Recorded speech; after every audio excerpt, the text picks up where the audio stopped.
Hello there guys, Hirosaki here. This story is all about what if Naruto had the ability to be invisible. An accident bestows a completely new Kekkai Genkai on an orphan boy, a blood limit that nobody could have foreseen. Please like and subscribe to this channel before we begin, and check the description box for the author of this great storyline. Welcome aboard. Chapter 9. Good, you are all here with 10 minutes to spare. Itachi said approvingly. This is our client, Tazuna. We shall be escorting him to the land of waves, so that he can finish building his bridge. We can expect bandits. Thoughts? Hinata raised a hand and Itachi nodded for her to speak.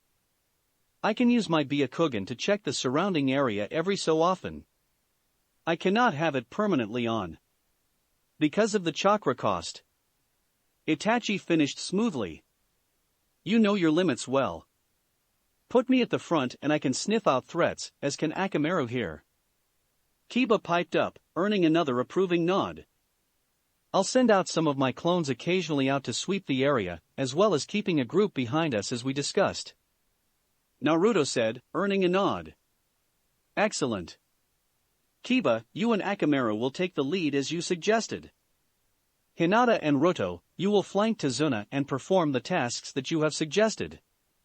Use the offset diamond formation. I will bring up the rear. The three genin nodded and took their places, glancing at Tazuna, whose hand kept twitching towards the flask on his belt before he glanced at Itachi and flinched slightly. Kiba, lead us to the guard shack.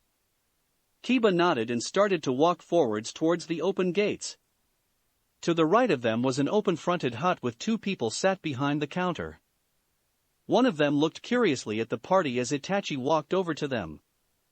Team 7 Plus client departing for escort mission to the land of waves. Itachi said, proffering the mission scroll.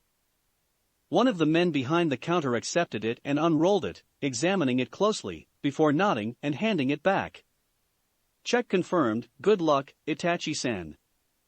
Thank you. Itachi said, then he turned to face the team. It is time to move out. Kiba nodded and moved forwards, followed by Hinata and Naruto, who made sure to keep Tazuna between them. Roto, have you deployed any clones yet? Just 6, behind us. Naruto replied, causing Tazuna to glance back in perplexity. Even with my chakra reserves, I would prefer to wait until we are further from Konoha before sending out scouting clones. Agreed. Itachi said. It will take us 2 days to clear the regularly patrolled areas. Keep the Koarini clones ready, but do not worry about the scouting ones until then. Yes, sensei. As they walked, Naruto looked around him with interest. Hinata briefly activated her Byakugan to see what had caught his attention, but didn't see anything unusual, so she decided to simply ask. Is something wrong, Roto-kun? Oh, sorry. Naruto responded. No, it's just that this is my first time actually outside Konoha. The trees look slightly different. They were grown by the first Hokage in a single jutsu. Itachi said from behind them. Senju Hiroshima changed the grass plains into this forest by means of his Kekkai Genkai, Mokuton, would release the ability to create and manipulate plants. Wow. Kiba said from ahead of them.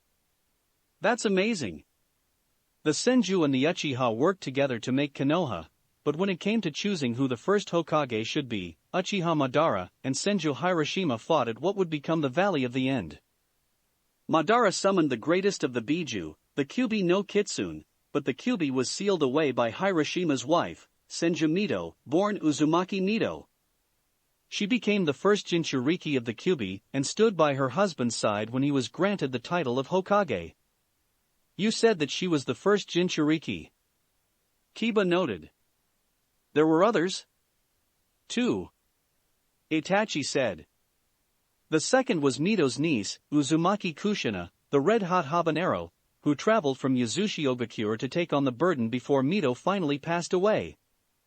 She met, fell in love with and married Namikaze Minato, the one who would become the Yondaime Hokage, and who became known as the Yellow Flash. What happened to her? Hinata asked before she could stop herself. When a female Jinchuriki gives birth, their seal weakens for a time. The Kyuubi managed to escape and inflicted a mortal wound on her before trying to attack Konoha. The Yondaime and Kushina worked together, sacrificing themselves to seal the Kyuubi away once more into their son, Namikaze Uzumaki Naruto. I heard about him. Kiba realized. He died in a freak accident, didn't he? Mum was very upset when she heard that he was dead. She'd been trying to get permission to adopt him since she was good friends with his mum. And when his lineage was revealed, many people had to take a long look at themselves. Itachi agreed. It convinced my father to abandon his plan to take control of Konoha, and to instead try a different path. Is that why he and my father are now the Hokage's advisors after the Sandaime's old teammates were asked to retire a few years ago? Hinata asked, earning a nod of approval. Indeed, although the explanation is more complex than that. I shall explain later, if you wish. Itachi said. It also led to the public revelation that Madara was, at least recently, still alive, and maybe so even now. But he'd be ancient. Kiba protested. The Sharingan has several different levels to it, Kiba. Itachi said calmly. You have all seen the first 3 levels, the 1-2 and 3 Tomo Sharingan, but there are 2 more levels. The next is the Mangekyo Sharingan, which is gained through sorrow. It imparts several powers which are almost impossible to counter, although the user's eyesight fades quite rapidly as a result unless certain actions are taken. The final level is known as the Eternal Mangekyo Sharingan, which has similar powers, but without the failing eyesight and with the conferring of immortality. If you find yourself facing an Uchiha with a Sharingan that is not of the first 3 levels, your best chance of survival is to run. My cousin Shursui has a Mangekyo Sharingan, although he prefers not to use it due to the price it exacts. Whoa. Kiba breathed and Itachi nodded. I know of a defense against the Sharingan, one which also works against the Byakugan. Naruto offered and Itachi raised his eyebrows slightly. Then when we stop for the night, I will ask you to demonstrate. I promise that I will not pass the information on without your permission. Meh, I can't do it myself due to my invisible chakra, but the technique is pretty much just a simple chakra flare. Naruto shrugged and Itachi's brows rose higher. Fascinating. Such a technique would be devastating if used correctly in combat against an unprepared dojutsu-using adversary. Yeah, most ninja with a Kekkai Genkai tend to rely on them a bit too much, myself included. Naruto said, turning to look at Hinata, who nodded with a gentle smile of remembrance. Yes, Ruto-kun. Using your idea to defeat my father in training was one of your better decisions. Ah, so that is why the Hyuga have begun to train to not rely on their Byakugan. Itachi realized. I had wondered about that. You know. Naruto mused, if I used my clones to carry Tazuna, we could move a lot faster. We will try it out tomorrow, to see if it works. Itachi said after a long moment considering it. Just remember, the comfort and safety of our client is our highest priority, and you have not quite perfected branch leaping yet. Ah, good point, sensei. Naruto admitted while Hinata tried not to giggle. We will set up camp here. Itachi announced as he looked round the clearing with the stream along one side. Put up your tents, I will create a latrine. Ruto, we will need firewood. Hinata and Naruto instantly started to set up their tent, working together with the ease of familiarity, while Kiba pulled out his scroll and unsealed his own tent, then he paused. Shouldn't you be getting, whoa, that's freaky. Tazuna stared at the pieces of wood floating to the middle of the clearing, then he looked suspiciously at the flask that he had just drunk from. With an air of deliberation, he held the flask to one side and poured the contents onto the ground before walking over to the stream. Kneeling down, he stuck his head into it, surfacing only to gasp for air. Why is he doing that?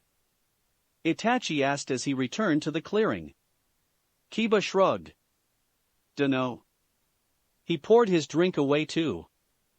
Itachi blinked and walked over to their client. Tazuna-san, are you feeling alright? I knew that was a bad batch of sake.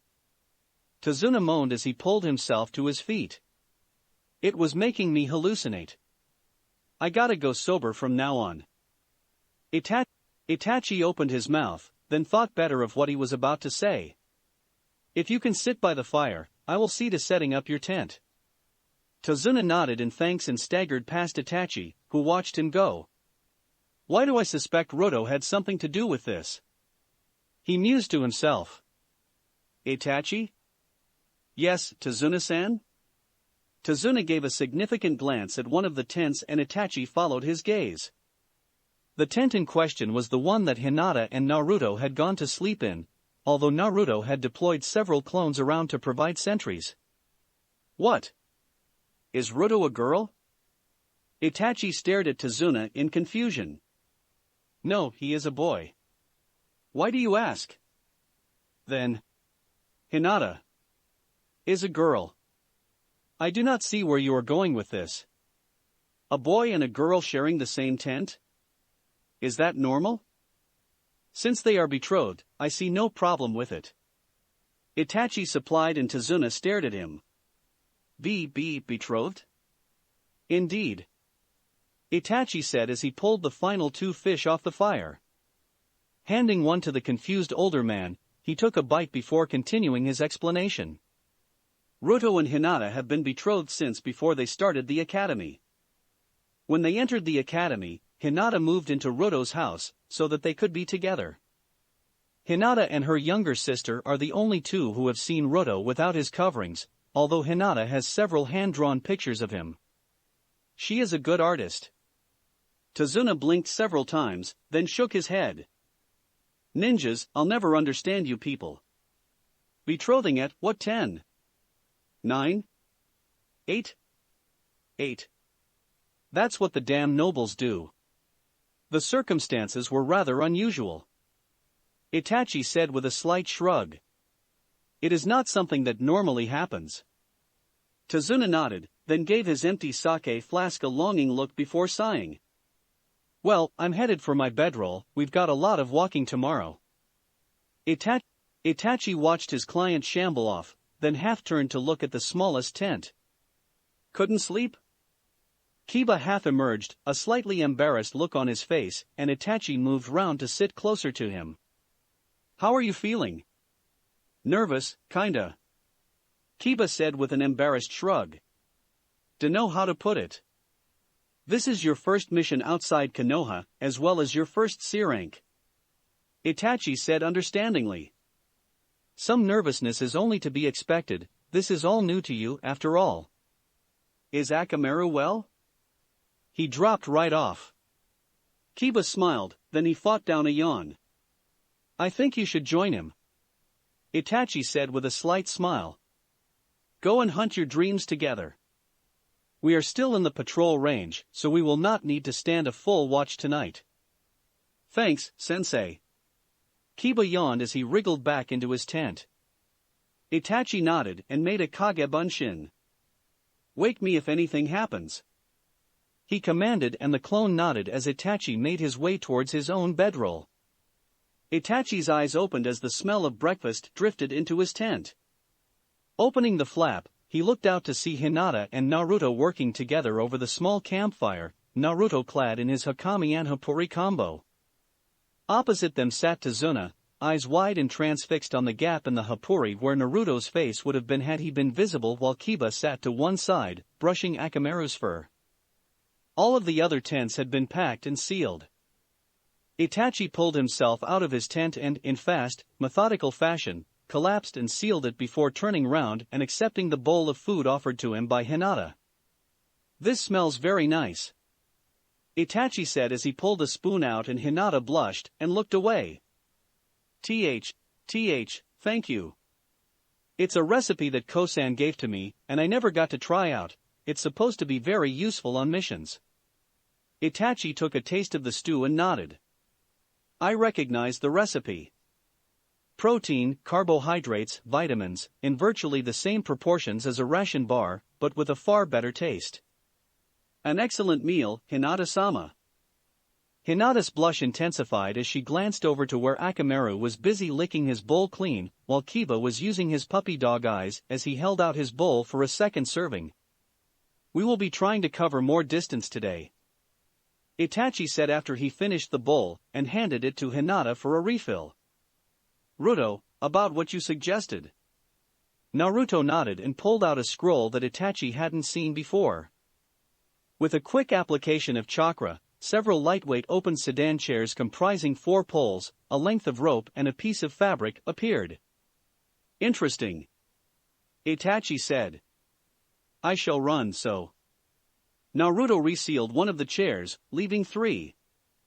"One is for Tazuna." Itachi mused, then he nodded. "Of course. Who else would you trust enough to carry Hinata, also allowing her to use her Byakugan more?" "I'll run as well," Kiba said with a grin. "I'm an Inuzuka, we love to run." "Agreed," Itachi said as another chair vanished into the scroll. I don't want any special treatment," Hinata said, then she paused as Naruto leaned forwards to whisper in her ear. "Oh. All right. Then we move out after everyone has finished their breakfast," Itachi said, handing his empty bowl over to be washed and stored. "Kiba, a third bowl will only slow you down." "But it's so tasty," Kiba moaned as Hinata sealed the remaining food into a scroll and stowed it. "Kiba," Hinata said warningly and Kiba looked away. "Okay. So, when are we heading out?" "I got the need for speed." He's really invisible," Tazuna finally managed as Naruto started donning his mask, coat and gloves. Tazuna looked at the forest blurring past, then down at the 2 handles stretching out in front of the chair. Even though he knew that there was a quartet of clones carrying him, he couldn't quite shake the feeling that the chair was actually flying just above the ground. "Itachi-sensei, I can see 2 ninja hiding in a genjutsu of a puddle just over the next hill," Hinata said urgently and Itachi nodded. "I see. Ruto, fade out and run ahead. I want this paralysis tag slapped down just behind them, it will hold them long enough for us to get past them. Once we are past them, deploy a dozen clones to watch and intercept if they pursue us." Naruto nodded and quickly shed his coat, mask and gloves, passing them to Hinata who cradled them in her lap. Accepting the tag, he accelerated off, fading into invisibility as he did so. "That is freaky," Tazuna said in a shaking voice and Itachi glanced at him in amusement. "We are ninja. Freakiness is normal to us. Ruto-kun has placed the tag," Hinata said just as they crested the hill. At the bottom of the gentle slope was a puddle and Itachi briefly activated his Sharingan before they raced past the puddle.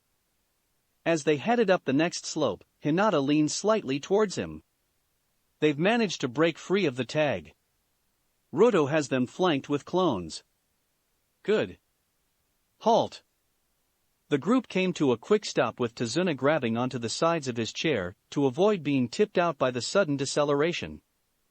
Both chairs were promptly placed on the ground and Hinata took up position just in front of Tazuna, ready to defend him. "Those are Gozu and Meizu," Itachi said as the duo emerged from their illusory puddle and began running towards them, the spiked chain between them glinting in the sunlight. "They are well known for their collaboration techniques. Ruto clones, I need one of you to relay an order by dispelling. When those 2 get to 30 paces, I want them dogpiled and flattened. Hinata, I want the one with 2 horns on his Hitayate taken down as fast as possible. The other one is the brains of the pair." Hinata nodded even as a pop heralded the dispelling of a clone, then she quickly started whispering to a second clone. Itachi turned his attention to the approaching brothers as the second clone also dispelled itself, then the brothers suddenly found themselves slammed into the ground. Before they could even begin to try getting up, Hinata appeared between them and struck them both with Juho strikes, paralyzing them both. "Well done," Itachi said as he walked forwards, pulling a pair of red-bordered scrolls out of his pouch. Unrolling one of them, he rolled Meizu onto it and sealed him into the scroll before turning to Gozu. Now, why did you attack us? Gozu tried to look away, but Itachi's Sharingan held his gaze. After a long moment, Gozu shuddered and fainted. Interesting. Itachi mused as he sealed Gozu away. It would seem that we may have to seek reinforcements since this is not a C-rank mission. Tazuna swallowed nervously as Itachi slowly rose and stared at him. As I am certain you hoped for, we cannot abandon this mission without damaging Konoha's reputation. Conversely, should we continue without exacting a penalty, other clients will be tempted to try to lie to us in order to gain our services cheaper. Tazuna started to sweat as Itachi continued to stare at him, then Itachi nodded. The bridge you are building will generate a large profit for Wave. You will pay us for the C rank upon completion of the mission, and then Wave will pay for the true ranking of A rank by installments as provided by a percentage of the profits until the mission is paid off. Since you gained our services under false pretenses, this is not a negotiation. Accept or refuse. If it is the latter, then we shall declare you to be in breach of contract and Konoha shall refuse to provide aid in the future. Tazuna began before he slumped. All right. I am glad that you decided to see reason. Itachi said as his hands flew through several seals before he slammed them onto the ground. A raven appeared in a burst of smoke and Itachi held up the two scrolls which he had tied together while talking. Take these two to the Hokage and tell him that the mission was misranked. Reinforcements would be welcome since I believe that we will be facing a minimum of 1 A-ranked Nukenin plus allies. The raven nodded and took the proffered string in its beak before taking wing. As it flew away, Itachi turned back to Tazuna. Before we continue on our way, I believe it would be best if you told me everything you know about who and what we may be facing. Chapter 10. Whoa. Kiba breathed in awe as the boat passed under the enormous bridge looming out of the fog. That is awesome. It will free Wave from Gado's grasp. Tazuna said proudly. I designed it myself. Stay alert. Itachi said from his position in the aft of the boat. The best time for an ambush will be as we are debarking since the enemy does not know that you can all water walk. Hinata and Naruto both nodded in understanding while Kiba merely closed his eyes and took several sniffs of the air. Once we land, it'll take about half an hour to reach home. Tazuna added. Barring incidents. Itachi cautioned, then he looked at the fog, activating his Sharingan briefly. I do not see any chakra in this mist, it is natural. Paranoia? Kiba muttered under his breath. Experience. Itachi countered and Kiba blushed as he realized that he had been overheard. As I am dating Hana, I have learned a few things from her. One of them is how to sharpen my hearing.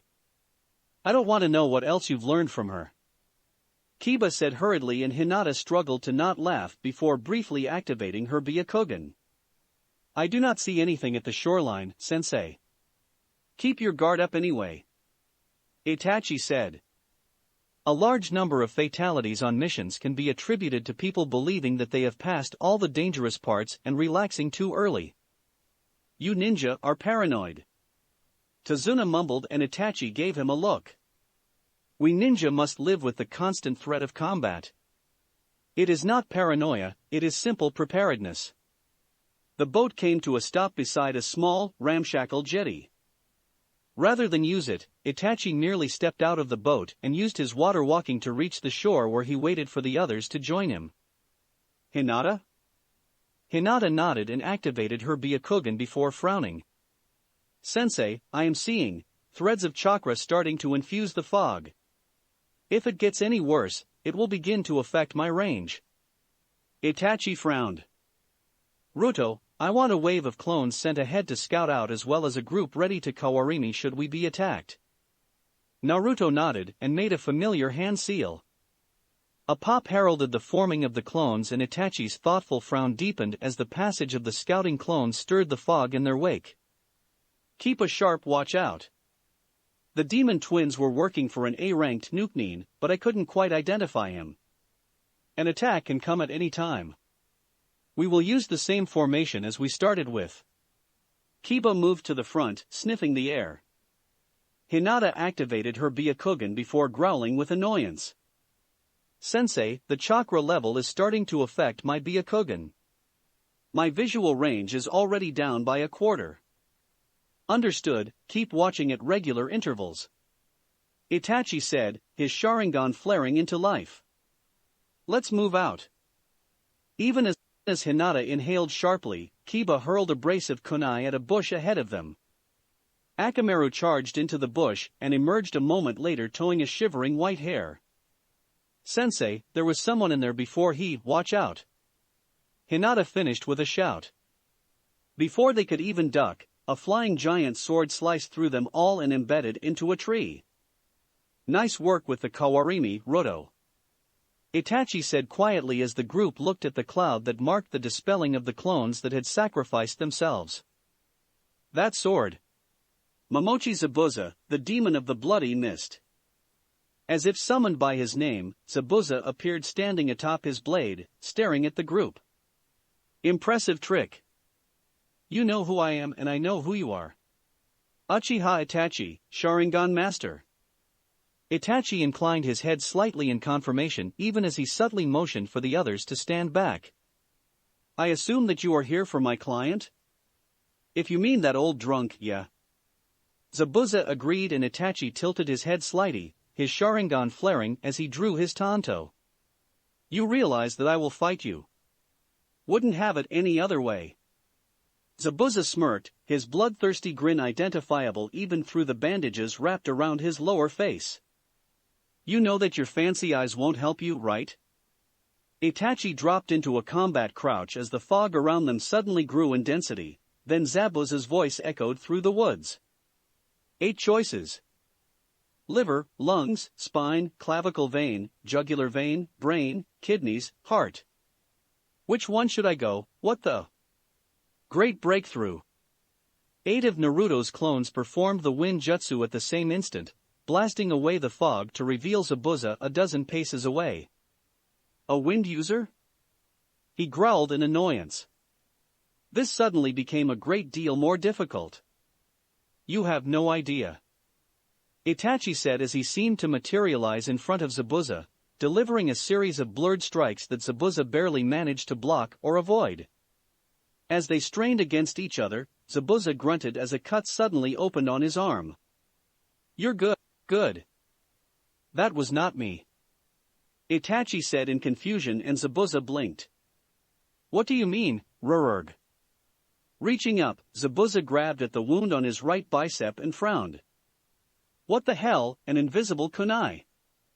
How the hell does, wah? A brief cloud of smoke briefly surrounded Zabuza's hand, then he was sent staggering backwards with a brief foot-shaped indentation on his cheek. What the hell is going on? He roared before he seemed to explode into a puddle of water. Sensei. He switched with a Mizu Bunshin on your right. Hinata shouted and Itachi spun, his eyes searching. I'm seeing someone else as well, a masked person leaping through the trees. I don't know if it's on our side or Zabuza's. A Hyuga? Zabuza grumbled as he stepped into view, his sword in a defensive position. And that one looks like an Inuzuka. Did you select them because they had the best chance against, ouch. Another line of blood opened, this one across his chest and Zabuza spun, his sword ringing as it hit something. The hell? You have a stealth specialist as well? A damned good one, it seems. Itachi accelerated forwards, his blade moving so fast that it looked like he was swinging a metal fan and Zabuza leapt backwards, parrying frantically. What the hell? Last I heard, you were an A rank. I am. Itachi said, then he froze as a pair of senbons sliced through the air. And suddenly stopped before falling to the ground. Both Itachi and Zabuza stared at the 2 senbon which were motionless a hand's breadth from the ground, then Hinata screamed. Naruto. No. Itachi inhaled sharply as he realized what had happened. The Senbon that had been aimed at Zabuza by the unknown ninja that Hinata had mentioned earlier had hit Naruto, despite the astronomical odds against it. He had just lost one of his students, the son of the Yondaime Hokage, and the only wielder of a Kekkai Genkai that put even his Sharingan to shame. He had lost one of his students. Itachi growled and glared at Zabuza, who paled at his expression. No. Not his expression. Itachi felt his Sharingan become more. He felt new knowledge unfold in his mind, new powers wanting to be used. He had the Mangekyo Sharingan. Tsukiyomi. He snarled and the world around them seemed to turn red and black. Zabuza struggled against the restraints that held him to a cross as Itachi slowly raised his tanto. You are the first to experience this power, one I read about in my clan scrolls but decided I did not want because of the cost. Itachi stated in a coldly furious voice. For the next 3 days, you shall know what it is to suffer. Zabuza screamed as the blade of Itachi's sword pierced his lower torso. Naruto. Hinata screamed as she ran to the body of her fiancé. As she dropped to her knees by his side, her eyes widened. He's still alive. Carefully pulling out the Senbon, Hinata used the mystic palm technique to undo the damage that the Senbon had wrought even as Zabuza collapsed, twitching, onto the ground nearby. Hinata? He's still alive. Hinata panted as she concentrated hard on healing the wounds. Itachi dropped to his knees beside her and carefully placed his hands on her shoulders. Hinata's breath caught as he began pouring purified medical chakra into her, then she took the proffered energy and channeled it to where it was needed. After a few minutes, she relaxed. He'll be all right, he just needs to rest. Good. Itachi sighed in relief as he stood up, then he looked round in confusion. Where did Zabuza go? This masked kid came out of nowhere and grabbed him before vanishing. Kiba said and Akamaru yipped in agreement. What did you do to him? He just went down. A technique that will keep him out of our way for a week or so. Itachi said as Hinata unsealed a stretcher from her medical scroll. Itachi carefully maneuvered Naruto onto the stretcher, then stood up. Hinata, Kiba, you two carry Ruto. Tazuna, which way is it to your home? That way. Tazuna said shakily. Then let us move. Itachi stated. The sooner we get Ruto to shelter, the better. Tsunami? Tsunami. Tazuna half shouted as he entered the 2-story house. Father? A voice replied and Itachi watched as a woman with hair as black as any Uchiha stepped out of what was probably the kitchen. Tsunami, these are the ninja who are going to help me finish the bridge to free us from Gato. Tazuna said with a wide grin and Itachi stepped forwards, bowing slightly. I am Jonin-sensei Uchiha Itachi. These are my genin, Inuzuka Kiba, and his Nin-ken Akamaru, Hyuga Hinata, and on the stretcher is Yuri Ruto. Tsunami frowned slightly. Uchiha-san, the stretcher isn't occupied. Itachi pulled out a small coin and placed it on Naruto's chest, causing Tsunami's eyes to widen in shock. Ruto is invisible due to his Totan Kekkai Genkai. He took an injury in the recent fight and needs rest so that he can heal. Tsunami began, then she closed her eyes and shook her head to regather her composure. If you will come this way, we have a couple of spare rooms. They have 2 beds in each, but... Hinata, you and Ruto will share a room. Kiba, you are with me. Wait, Tsunami protested, a boy and girl in the same room without supervision? Apparently they're betrothed. Tazuna shrugged. It's a ninja thing. Oh. Ow. Hinata gasped and reached out, her hand lightly stoking her beloved's face. Welcome back, Naruto-kun. She whispered and then she smiled as an invisible hand caressed her cheek. Hinata-heim. What happened? Where are we? We're at Tazuna's house, and you got hit by an unexpected Senbon that knocked you out. Hinata said with another smile, then she frowned. Naruto, you have Kage Bunshin, remember? Use them to hit your enemies. Hinata, what were the chances of it happening? Naruto protested before he was enveloped in a hug. I was so scared. Hinata whispered, I was afraid that you'd die, I couldn't face losing you. I'll be more careful, I promise. Naruto whispered back. Welcome back. Itachi said with a slight smile as Naruto entered the room. You had us worried, Roto. We feared the worst. It unlocked Sensei's Mangekyo. Kiba chimed in helpfully and Itachi nodded. That is true, although it is different to Shirsui's. I will need to practice some of the abilities it provides, but it is a welcome weapon of last resort. How are you feeling? A little stiff, but I'll be fine by tomorrow. Naruto said as he sat down and accepted the bowl of rice. Raising his mask, he began to eat. That still freaks me out a bit. Kiba noted. To see that food vanishing like that. Hinata struggled to not giggle. Zabuza's eyes slammed open, and he managed to sit halfway up before his body rebelled, sending him back down onto his bed. Master? Haku. Zabuza wheezed and a dark-haired figure appeared. Master, what happened? Some sort of Uchiha technique I heard about but never thought I'd see. Zabuza groaned. Bastard had me chained and helpless in a genjutsu for 3 days as he stabbed me. I can barely feel my chakra. Whatever he did drained you. Haku replied, hands carefully checking Zabuza's vitals. Your chakra system will need to recover, it has been quite strained. Any attempt to use a soldier pill or anything similar will probably prove fatal. Damn it. Zabuza moaned, then his gaze sharpened. How did they do that, anyway?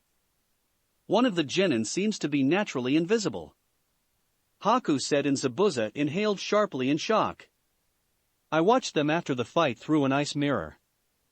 It would seem that when I tried to put you into a false death state, my Senbon hit the invisible one, knocking him out. They thought he had died. And it activated the Uchiha Super Eyes. Zabuza finished. Ugh, I feel terrible, I ache all over. If I get the right herbs, I can cut your recovery time down to just under a week. Haku said soothingly. Otherwise, it will take almost a fortnight for you to recover from whatever the Uchiha did to you.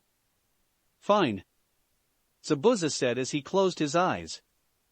Go ahead. Yes, master. Good morning. Itachi said in greeting as the trio of genin entered the room. Roto, status? Fully recovered and ready, sensei. Naruto replied. Good. Since you are all up, we can analyze the fight with Zabuza. Let us start with the first technique you used, Rotokuen. Clearing away the fog using a great breakthrough was inspired. Thank you. Naruto said, then he shrugged. I thought that since it was reducing Hinataheim's vision, it was probably doing the same to yours. I knew it wasn't really affecting Kiba because of his other senses. I'm awesome like that. Kiba interjected and Hinata giggled. It was well thought out. Itachi agreed. Using your hinged Kage Bunshin as invisible kunai and shuriken was also very clever. Yeah, but how did Zabi deflect the ones he did? Kiba wondered. He probably heard them or felt the movement of air. Itachi mused. Momochi Zabuza is a master of the art of silent killing, after all. Damn it. Naruto cursed. I'll need to work more on my stealth. Maybe if you altered the way that water walking works. Itachi mused. The ninja of Suna use sand walking to traverse the dunes, but since there is no sand in this area that acts like that, perhaps leaf walking and grass walking. A knock at the door interrupted them, and Naruto quickly lowered his mask as Itachi rose. Itachi? A voice none of the genin had heard before asked, and Itachi breathed a sigh of relief as he opened the door. Asuma-senpai. I take it that you are the reinforcements? We are. Another voice said, and Itachi's brows rose as a woman with dark purple hair appeared. Mitarashi-san. Itachi said with a slight bow. Welcome to Wave. Ibiki did good work with the two you sent us. The chance of claiming the demon of the bloody mist or even just his sword for Konoha has my father interested. Asuma said as he entered the house. So, this is your team. Tobescu Jonin Mitarashi Anko, Jonin Sarutobi Asuma, these four are Hyuga Hinata, Inazuka Kiba, his Ninken partner Akamaru, and Yuri Iruto. Well, we're here now, the young monkey and the sexy and single Anko. Anko declared as she posed, her coat threatening to expose more than just her cleavage. Kiba stared at her, drool leaking out of the corner of his mouth. So, how much of a threat is Zabuza? Asuma asked, then he whistled as Itachi activated his Sharingan, the tomos morphing inwards to form a slim three-pronged shuriken. Damn. You got a Mangekyo? How? Circumstances led me to believe that Ruto had been killed. Itachi offered by way of explanation as Naruto rubbed at his neck. Ouch. Asuma offered. If I'd had a genin team and that happened to me, yeah. Not good. He's planning on getting a team in a few months. Anko explained. I think he just wants to prove to Naichan that he's responsible, rather than the big kid we all know him to be. Naichan? Hinata asked curiously and Anko giggled, which earned her odd looks from the two jonin. Yuhi Kurinai, my best friend and the one Smokey-san here is trying to romance. He does smell of cigarettes. Kiba noted and Asuma sighed. I get no respect, do I? I am certain you get the respect you deserve. Itachi deadpanned, earning himself a couple of shocked looks. What? Kami. Anko breathed. Itachi just made a joke. Hana must be rubbing off on him. Asuma said and Anko grinned evilly. You mean Hana must be rubbing him off? Arg. Kiba howled, his hands clasped protectively over his ears. Stop saying things like that. I don't need to hear things like that about my sister. Anko, please stop traumatizing my genin. Itachi sighed. Where's the fun in that? Hell of a bridge.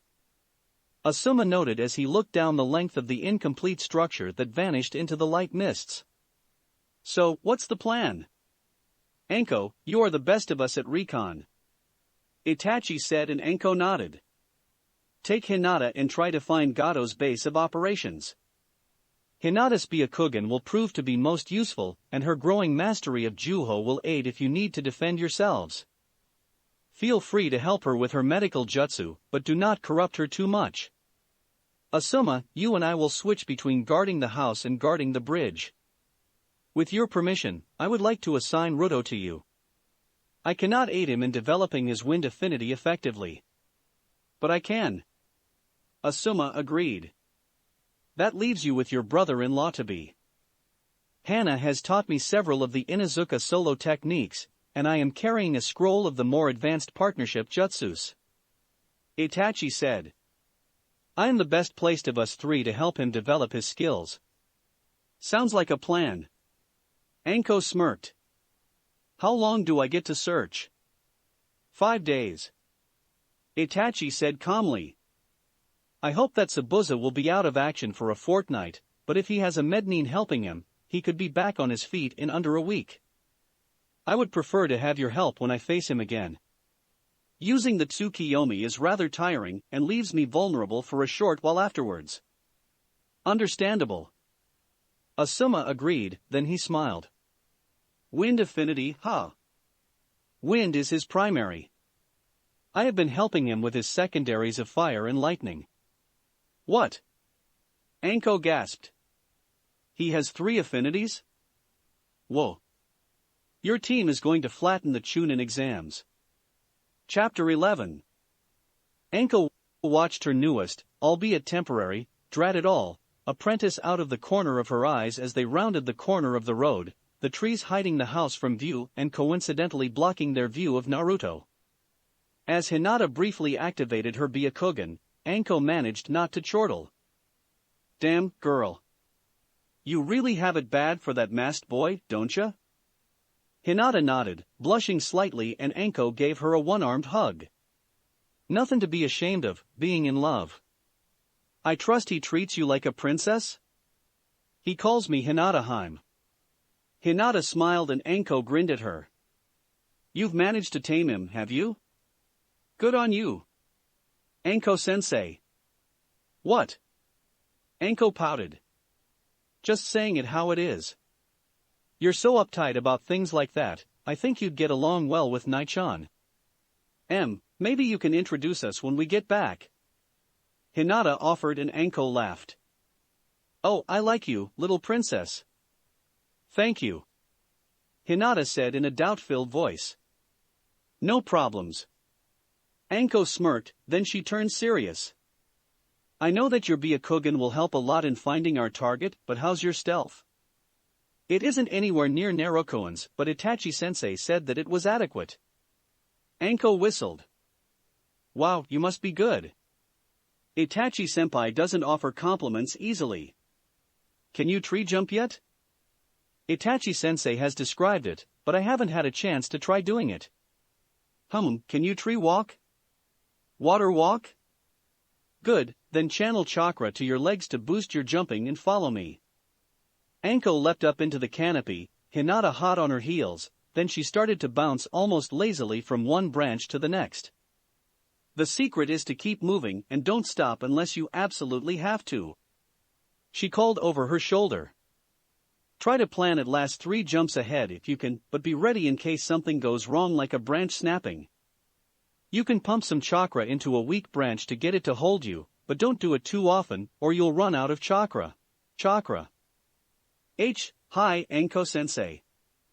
Anko breathed out, unleashing a small fireball the size of her fist, igniting the small campfire. Picking up the fish she had managed to catch while Hinata had been setting up camp, she quickly gutted them and impaled them on pointed sticks, placing them over the fire to cook.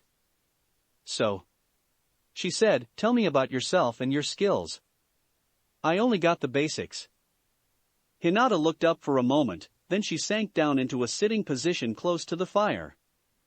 My name is Hyuga Hinata, former clan heir to the Hyuga clan. I abdicated from the position in favor of my younger sister Hanabi in exchange for permission to be betrothed to my best friend Yuri Iroto. Unlike most of my clan, I am soot-natured and as such, I am unsuited to Juken. Instead, I am studying Juho with the occasional aid of my cousins Jonin-sensei Mato Gai. My Byakugan ability is slightly above average for my clan, and I am also learning Bagwazang, one of the 2 styles that Ruto-kun is studying. Interesting. Anko mused. You know, I noted that you are quite flexible, interested in earning the basics of snake style?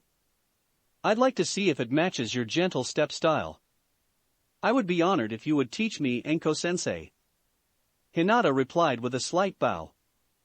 Of course, we'll also need to work on your stealth. Anko said, checking the fish to ensure that they weren't burning. I need to see how well you can hide. Anko looked round the small clearing in confusion. She hadn't heard any movement, no leaves had been disturbed, but there was a space on the other side of the fire that should have been occupied by Hinata and wasn't. Hinata? Anko said as she stood and looked round. How'd you do that? Hinata smiled from where she was sat, exactly where she had been before she had vanished. It's a little trick I got from Ruto-kun. She said quietly as she caught her breath. You are aware of his Kekkai Genkai? He's invisible. Anko said slowly and Hinata nodded. Ruto-kun and I spend a lot of time close to each other, we even sleep together. You what? Anko burst out in shock and Hinata shook her head. No, not like that. At night I cuddle up to him, and he hugs me. We've been doing it for years. Anyway, he has so much chakra that my chakra changed very slightly in response to it. Not much, only 1 part in 100 of my chakra is invisible. We've tried to raise that level, but every time we've tried, my invisible chakra has reverted to normal chakra to keep the ratio constant, and it stayed at that ratio for the past 4 years, so we think it's permanent. Anyway, by concentrating hard, I can use that invisible chakra to wrap it around myself, turning me invisible, but I can't do it for more than 4 minutes and it takes a full day to refill so that I can do it again. I also can't move quickly without disrupting it, I can only move at about half a civilian speed. Anko whistled in amazement as she sat down and started to remove the cooked fish from the fire. That's still an incredible trick. I mean, there are certain jutsus that turn you invisible, but they take quite a lot of concentration to do it. Ruto-kun and I have agreed that it counts as a clan jutsu. Hinata said as she accepted one of the fish skewers, then she started to eat it with small, neat bites. So it really is a blood limit. Anko mused. Inheritable? Well, Hinata blushed, according to Akiko-san, since I have the sleeping bird seal, all of our children will inherit Ruto-kun's invisibility. You had to help her with the semen tests, Anko teased and Hinata flushed bright red. Well, a clan of invisible ninja, talk about a trump card. How invisible is he? Hanabi and I are the only two who can see him, mainly because we spend so much time around him. Hinata said quietly. Itachi-sensei couldn't see him when we first met him, I'm not certain about now. Because of his Mangekyo Sharingan. Anko nodded as she discarded the remains of the first fish and started on her second. Be interesting to, Scrumph, find out. Hinata nodded slowly as she finished off her fish. I'll take first watch, you take second. Anko said, stretching as she rose. Sleep tight. Good morning, Anko-sensei. Hinata said as Anko crawled, wide-eyed, out of the tent, her nose twitching. What is that wonderful smell? Breakfast. Hinata said, passing a bowl across. I keep a small scroll of herbs, spices and basic ingredients in order to allow me to make a satisfying meal out of whatever I am able to forage on a mission. Anko was too busy eating to give a verbal answer. So.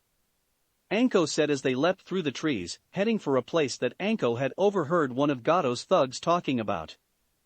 Have you studied elemental affinities yet? Yes. I'm water-natured, remember? Oh, right. Overlooked that. I'm fire-natured myself, means I can't really teach you any new jutsus. Water nature and fire jutsu don't really work well together. Other way round as well, now I come to think about it. You have water, Rutogaki has wind, fire and lightning, while if Kiba is like his clan, he'll be strong with earth techniques. Between you, you have the full spread. That's actually quite impressive. What was the glare for? Rutogaki? Hinata ground out and Anko laughed. Oh, that's a good level of killing intent you got there. About as much as a seasoned chunin, in fact. I like you. So, let's talk Senbon. Hinata blinked at the sudden topic change and almost missed the next branch. Senbon? You need a distance attack. Anko stated. Senbon are light enough that you can carry a large number, and if you are good enough, you can use them to hit pressure points. Charge them up with chakra and you might even be able to use them instead of juken strikes, though I'm not certain about that. They're also great for delivering poisons. I don't really want to hurt. You prefer to avoid hurting people if you can. Anko said with a slight sigh. Well, not poisons, then. Things like compounds to paralyze them, numb their limbs, even knock them out. You don't have to kill if you know what you're doing. Most ninja prefer not to kill other ninjas since killing often annoys the other side and gets them trying to kill you, making it more dangerous to do missions. Heck, your Juho should be great for that, if it's at all similar to the Juken. Juken. It is, but only in how it works. The katas are different. Hinata said and Anko nodded. Then once we've done this mission, we'll start work on your Senbon skills and snake katas. The way Senbon are thrown are different too. What is it? There's an encampment surrounding a mansion 3/4 of a mile that way. Hinata whispered, pointing, and Anko smirked. You just proved your worth. Let's check it out. The encampment was in a small valley between two hills with the mansion at its center on a small rise which had been cut away and paved over so it looked like a small fort. The camp itself was fairly disorganized with a few lean-tos, a couple of small wooden houses showing signs of inferior construction practices, and a veritable morass of tents, none of which pointed in the same direction as those adjacent to them. The only part of the camp that looked as if it had actually been planned was the road stretching from the stairs leading up to the mansion all the way to the gate in the wooden wall that stretched across the front of the valley. A few torches were placed around the camp, ready to be lit once the descending sun dropped below the horizon. "That camp is a mess," Anko said quietly, her voice filled with professional disapproval. "The arrangement alone means that they would have trouble deploying in any fashion to a threat. They only have one wall, Anko-sensei." Hinata pointed out and Anko's eyes widened in horrified amazement as she realized that the flanks and back of the camp were completely undefended. Not a single outpost was visible on the hills while at the back, the camp spilled into the forest. "Kami above," Anko hissed. "I could piss a better camp than this. If we ever needed proof that Gato knew shit about military tactics, this camp just proved it. I can see more than 200 people in the camp." Hinata whispered. "There are some women in the mansion." Anko stiffened. "Are they chained or anything?" "Most of them are in a series of rooms which open onto a larger one," Hinata said with a blush. They aren't wearing much. There are 3, and a small man, on the top level." "A small man?" Anko smirked as Hinata's blush seemed to glow with its own light. "Small as in he's a short arse or small as in?" Both." Hinata managed, then she deactivated her eyes and took a few deep breaths. "So, how does he compare staff-wise to Ruto?" Anko teased, only for her eyebrows to shoot up as Hinata absent-mindedly provided an answer. "Ruto-kun's at least twice as large." After a long moment, Hinata seemed to realize what she just said, squeaked and fainted. Anko caught her before she could hit the ground and ghosted away from the camp into the gathering evening. "Wow," she whispered to herself. "Either Gato's stunted or Ruto's gifted. Or both, now I come to think about it." Hinata opened her eyes and found herself looking at a familiar piece of canvas. A few more blinks confirmed that she wasn't imagining it, she was in her tent. The Akugan. Her whisper let her activate her dojutsu, and she used it to scan the area. Only one person was nearby and she recognized it as Anko-sensei, lounging against a tree near a small campfire. Rolling over, she crawled out of her tent. "Ah, so the fainting princess awakes," Anko said teasingly, causing Hinata to blush with embarrassment. "Welcome back, have some fish." "It's not as good as dango, but then again, what is?" "Ramen," Hinata stated and found herself transfixed by Anko's glare. "What?" "You said ramen was as good as dango." Anko ground out and Hinata wanted to shrink back, but something inside her pushed her onwards. "Ramen is very nice and whenever I have it at Ichiraku's, it is always with Ruto-kun beside me." Ank's skull vanished at that and she laughed. "It's great because your boyfriend has it as well?" "Okay, I can live with that." Hinata sagged slightly as she accepted the skewered fish. "Are we going to try and infiltrate the mansion?" Anko shook her head. "Nope. We got what we came for, although if you could sketch out a rough floor plan of that place, it wouldn't hurt." Hinata nodded and pulled out her scroll of miscellaneous supplies.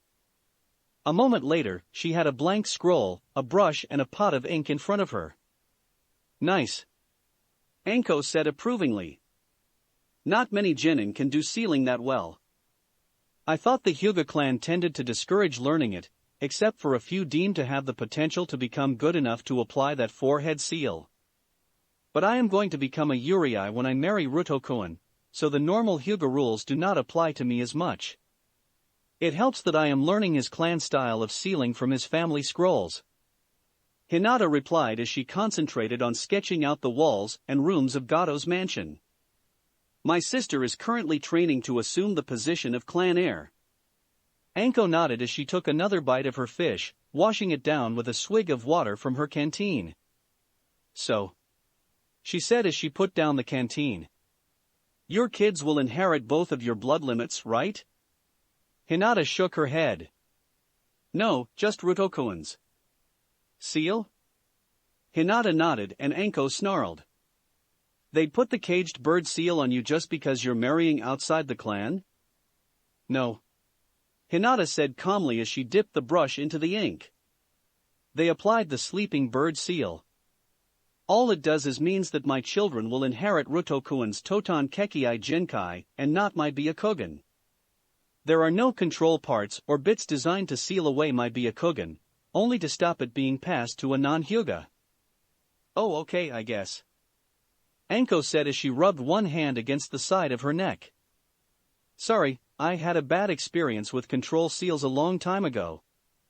Hinata absently nodded, engrossed in her task. Wow, that is a good map. Anko said in awe as she gazed at the scroll laid out to dry. Hinata blushed slightly at the praise. Thank you. I've had a bit of practice, drawing Rutokuin. Anko looked at her quizzically and Hinata sighed before reaching into an inner pocket and extracting a piece of paper. Anko opened it and whistled. Whoa. That's what he looks like. You got yourself a real dish, gal. Hinata nodded as she reclaimed the portrait, giving it a loving look before placing it back into its pocket. Anko frowned with a sudden thought. Hang on, if he is invisible, how did you draw that? He isn't invisible all the time, not since he learned to henge. Hinata said and Anko's expression grew more confused. But, shouldn't his henge be invisible too? My father, my uncle and Gai-sensei and even myself have all tried to work out how Rutokuin can henge into visibility. None of us could understand how he does it, so we eventually just accepted that he could. Weird. Anko shrugged. Oh well, I've seen stranger. So, Ruto is invisible except when he's not. How long can he hold his visibility henge for? About 5 hours. Hinata smiled. We timed it just before we graduated. HN. Anko grunted, then she winced. I just sounded like an Uchiha, didn't I? Hinata looked away, fighting hard to avoid laughing at Anko's horror-filled statement. After a long moment spent examining the tree line in detail, she managed to get herself back under control. Well, I guess we should be heading back. Anko said, then she looked slightly shifty. Don't tell Itachi about my Uchiha crack, will you? Hinata smirked slightly, then sighed as Anko unleashed the most powerful weapon in any kunoichi's arsenal, the puppy dog eyes no jutsu. All right. Thanks. Anko crowed as she engulfed Hinata in a powerful hug. Air. The house emerged from behind the barrier of trees and Hinata waved at the shorter of the two figures. Rutokuin. Hinata-heim. Naruto called back as Hinata broke into a run. Anko laughed as the duo embraced each other, as if they'd been separate for a month rather than less than a week, then she walked past them to greet the other figure. So, Smokey-san, how'd it go with your lovesick masked student? Asuma smirked as he pulled out and lit a new cigarette. Not bad, he knows how to use his chakra, that's for sure. Got the basics of wind compositioning down way faster than anyone I've heard of. Anko whistled. Damn. I knew he was trained by the Hyugas, but to get the leaf exercise done in under a week? Kid used Kagebunshin. Asuma said. Loads of them. At one point, I swear there were over 100 of the damned things plus however many invisible ones there were. Anko stared at him wide-eyed. Kami above. Over 100 Kagebunshin? That's way beyond anything I've heard about before, forget Kage level, the kid must be virtually Biju level. On the level of Hashigaki Kisame, the Biju without a tail, you mean? Asuma asked, getting a nod in return. I agree. He has real potential. If my team shows even a quarter of his potential when I finally become a Jonin sensei, I'll consider myself blessed. How did the mission go? Anko smirked as she pulled out the map scroll and handed it over to Asuma, who unrolled it and whistled appreciatively. I've seen building blueprints less well done than this. I didn't know that you had such skill. I don't. Anko countered, sending a meaningful glance at Hinata, who was still talking to Naruto.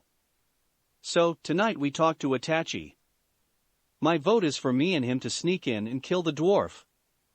I wasn't aware you'd met Gato as well, but yes. He is rather short. Asuma said curiously. When did you meet him? Anko asked curiously. Chapter 12. Naruto sighed as he watched Hinata and Anko vanish into the forest, then he heard a slight chuckle from behind him. They'll be back, and you can surprise them by how much you've improved.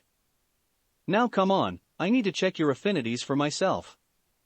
Naruto followed Asuma to the shadow of a tree, where Asuma sat with his back against the trunk. Pulling out a small box, he extracted a cigarette and lit it before rummaging in another pocket, pulling out a piece of chakra paper. Well, I assume you know what to do. Naruto nodded as he took the small sheet, channeling some chakra into it. As before, the paper seemed to fade to partial transparency even as it split smoothly down its length, then the right piece crinkled into a ball, while the left piece caught fire and burned into ashes. Asuma whistled. Damn. You really do have 3 affinities already? And that strong? Usually Jonin only have 2. Sensei? Asuma grabbed a stick and quickly drew a trio of pentagrams on the dirt, labeling each corner with a different element. On the first one, he marked out 2 points and connected them with the center. I am a wind type with a strong secondary fire affinity. Asuma said, pointing to the first pentagram. Pentagram.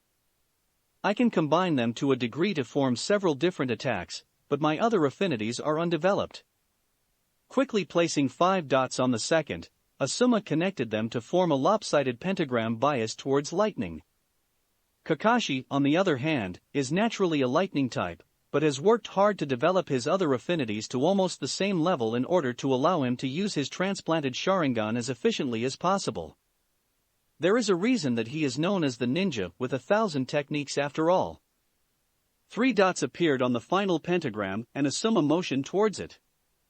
You have 3 affinities already, you have no idea how rare that is.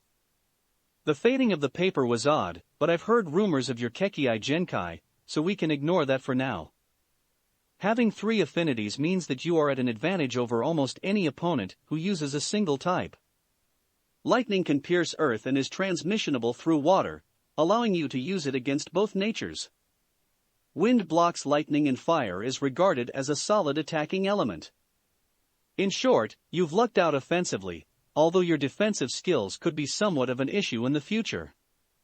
For now though, let's start your training in wind manipulation. Take a leaf. Naruto picked up a fallen leaf and watched as Asuma scooped up one of his own, holding it in a cupped hand.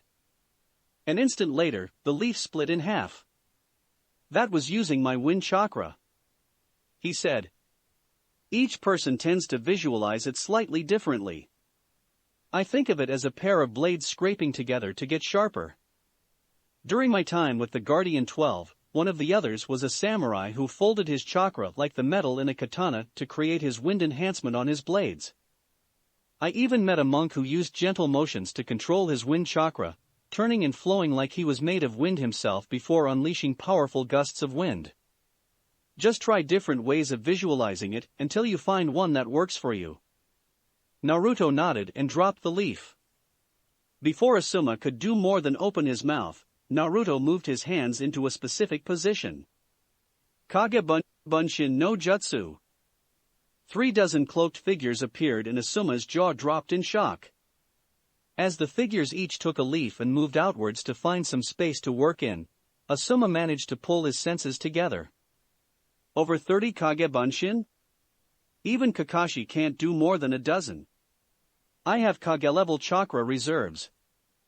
Naruto shrugged and Asuma whistled. 3 affinities, Kage-level reserves, a Kekkai Genkai, you really have lucked out. You forgot my biggest piece of luck. Naruto said.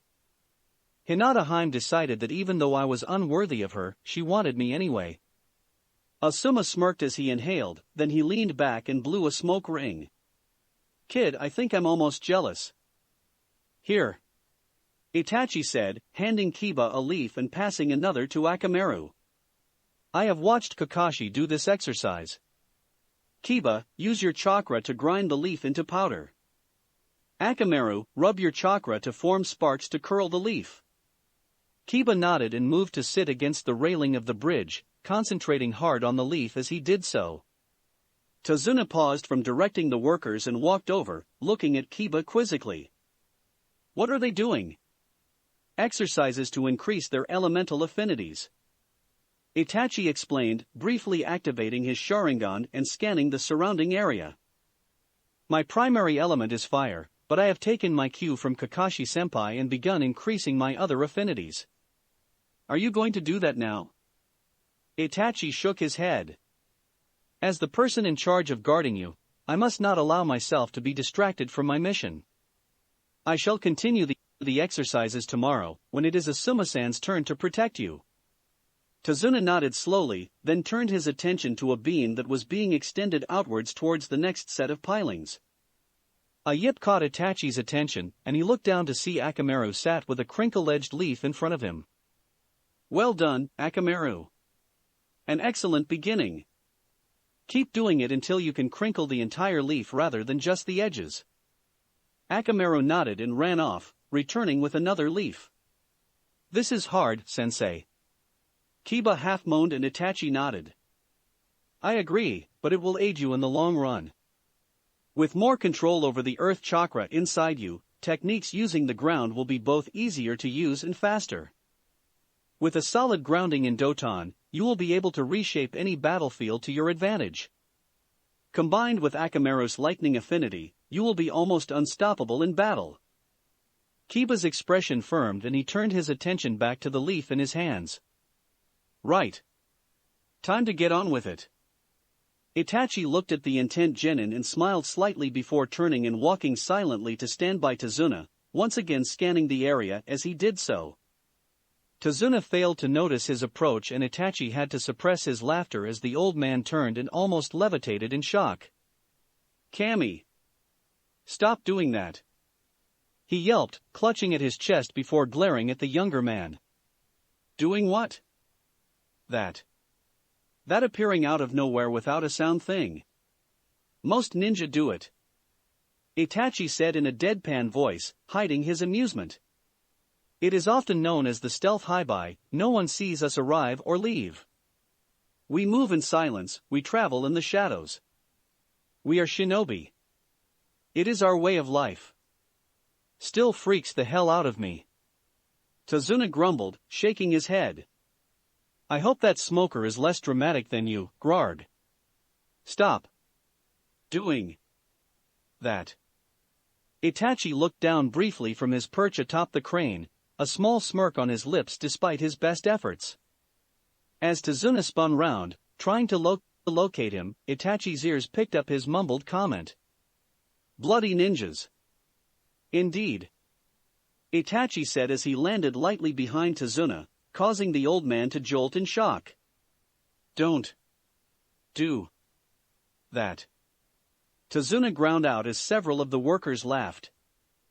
Asuma glared at where his student had been a bare 5 seconds prior, then his gaze drifted round the small clearing where he had decided to test Naruto's taijutsu capabilities. Why in Kami's name did I tell him he could use ninjutsu as well? He muttered to himself before a noise behind him caused him to spin round, foot scything out. And hitting absolutely nothing.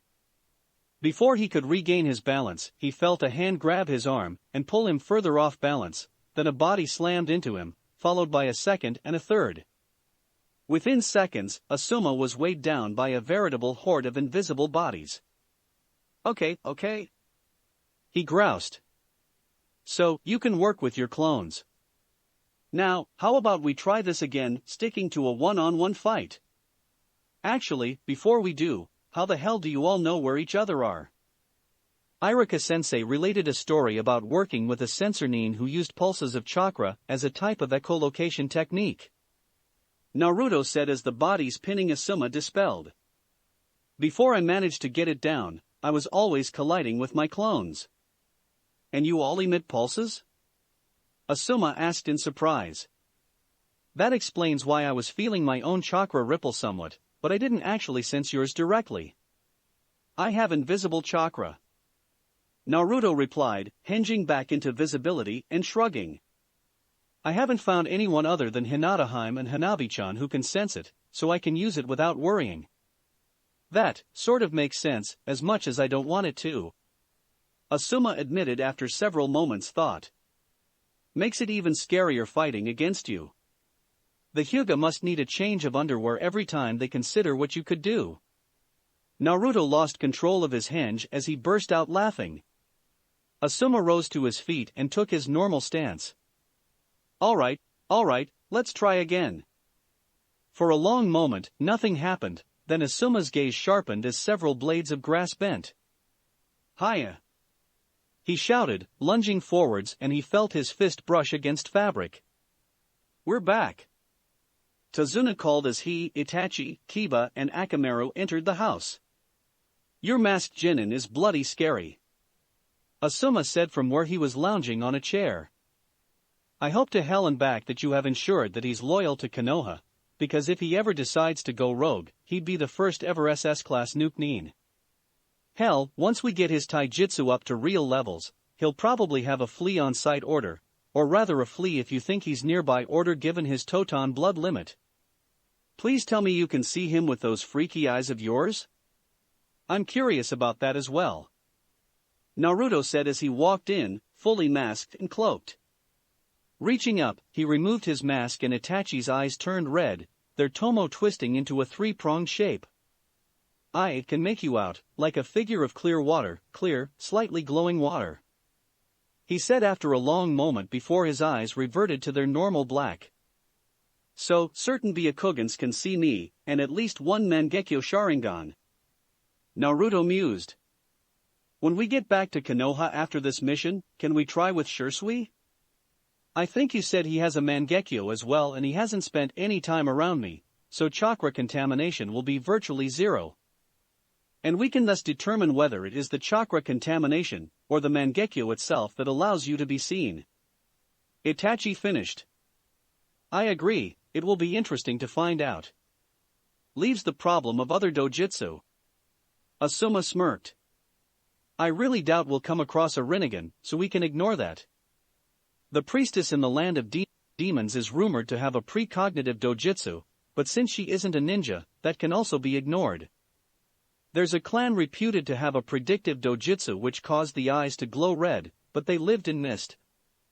Which is currently enmeshed in a civil war with all Kekkai Genkai users being targeted for extermination. Itachi nodded. There are a few other dojutsu rumored to exist, but I can't really remember any details. Asuma shrugged. Well, I guess that's pretty much all. To all intents and purposes, you can't be seen unless you want to be. A truly skilled Doton user may be able to sense you through vibrations in the earth. Itachi added. I myself once fought a blind ninja who used that technique. He had managed to progress to such a degree that he did not need hand seals to manipulate the ground around him, and could deduce the path of a thrown shuriken or kunai from how a person's weight shifted as they threw it. My Sharingan was virtually useless in the face of such skill. I'll reach that point someday. Kiba vowed from the doorway, Akamaru resting on his head. Hey, Ruto, you're unmasked? Oh right. Naruto realized as he quickly donned his mask once more. Thanks. No problems. Kiba grinned. I think I'm getting used to your empty hood. Why are you doing this? A new voice asked and everyone turned to see a young boy glaring at them. Inari. Tsunami started to say, but she stopped as Itachi raised one hand. Gato's going to win, he always does. Gato. Asuma mused as he pulled out a bingo book and started to leaf through it. Can this Gato create exploding statues using mouths in his hands? No. Inari managed. Is Gato a tall woman with, wow, what a rack? No, he's rather short. Does he breath fire? Can he summon lightning? Is he capable of punching through a cliff? By this time, Inari was completely confused. He has lots of money and his own army. He's not even a ninja? Asuma gasped in mock shock. Well, looks like we don't need to worry. I mean, I can summon wind blades that let me chop a tree down in a single move. What that would do to mercenaries is quite easy to imagine. Itachi has eyes that let him copy almost any technique used against him, and even without using them, he is one of the most lethal shinobi in existence. Anko uses poisons and can summon snakes the size of this house. Any one of us is equal to an army of mercenaries, which means that with 3 of us together, no group of mercenaries can stop us. And then there are my genin. Itachi added, causing Asuma to nod. Hinata has the Byakugan, which lets her see in all directions at once. Kiba can communicate with his Ninken, and they fight alongside each other with feral ferocity, while Ruto, even I'm slightly scared about how powerful he'll become given that he can take me down now. Inari looked almost torn by what Asuma had said, and Asuma grinned. I used to be one of the 12 guardians of the fire daimyo, and Itachi's better than I am. Trust me, 100 mercs or 1,000, it makes no difference to us at all. We'll go through them faster than an arrow through a paper screen. Assuming Anko has not broken protocol and already assassinated him. Itachi mused. Assuming that. Asuma agreed. So, me and Ruto take the bridge tomorrow, right? That is the plan. Itachi agreed. This bridge is even more awesome when seen from up here. Naruto said, and Tazuna smiled with pride. Thank you. I put a lot of work into designing it. It shows. Asuma said, looking round with curiosity. Ruto, make a couple of dozen clones to keep working on the leaf cutting exercise, have them try various different ways to see which one works best for you. Have another dozen each working on the leaf burning and leaf curling exercises. I heard that Akamaru really got the hang of the latter. Once you've got that started, set up a perimeter of a dozen or so clones around the landward end of the bridge. Hi, sensei. Naruto replied, moving his hands into a familiar cross seal. A massive cloud of smoke later, and the clones were flooding down the bridge to take up their assigned duties. Now, one problem with Kagebunshin is that although they help with things like muscle memory, they do nothing for actual physical development. Asuma said.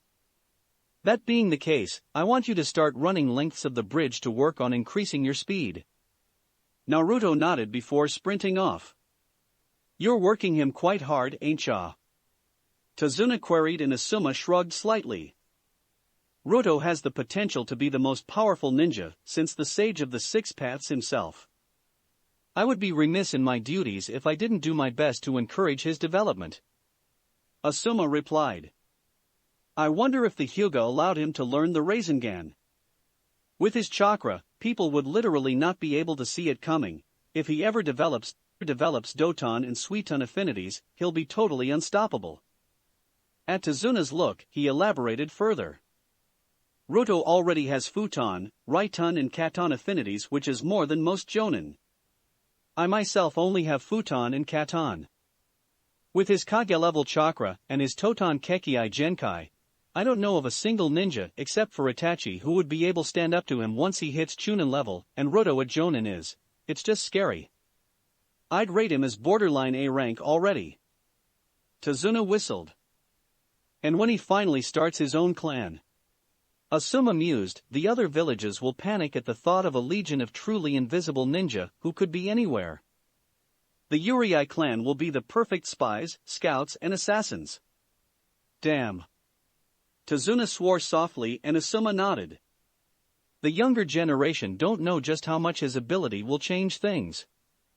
After the Chunin exams, he'll have to go around invisible to avoid the assassins that the other hidden villages will almost certainly send after him. The last ninja to change things this much was the Yondaime Hokage, who used his Hiration to kill 200 IWA Nins in a single battle, earning his flee on sight warning. Tazuna whistled in shock as Naruto dashed past, then he frowned. I didn't see him going the other way. Asuma blinked a couple of times, then he moved to the edge of the bridge and leaned over. After a while, he nodded in understanding and returned to Tazuna's side. He's combined my task with chakra control training, and is running down the bridge to the island, then across the water to the end of the bridge and up one of the support pillars. He can run on the water? Two figures emerged from behind the barrier of trees and shorter of the two waved at Naruto. Ruto-kun. Hinata-heim. Naruto called back as Hinata broke into a run. Anko laughed as the duo embraced each other, as if they'd been separated for several months rather than less than a week. I missed you. Naruto whispered. I missed you too. Hinata whispered back, hugging him as tightly as she could and reveling in the feel of his arms wrapped around her. I've learned quite a bit from Asuma-sensei. Naruto murmured. My futon affinity is getting better. I can cut a leaf just using my chakra in under 10 seconds now. Hinata sighed in contentment, then squeaked in surprise as Naruto scooped her up into his arms, carrying her bridal style. Ruto-kun. Yes, Hinata-heim? Naruto replied teasingly as Hinata raised his mask and stroked his cheek before nestling into the crook of his neck. Never mind. She sighed and he could feel her smile. Be a good fiancé and take me to bed. I thought we were still too young to do things like that. Naruto joked, earning himself a dope slap. Worth it. That's it for this reading. Hit like and subscribe for a free ticket pass going to the different worlds of anime fanfictions. Looking forward to having you on board again.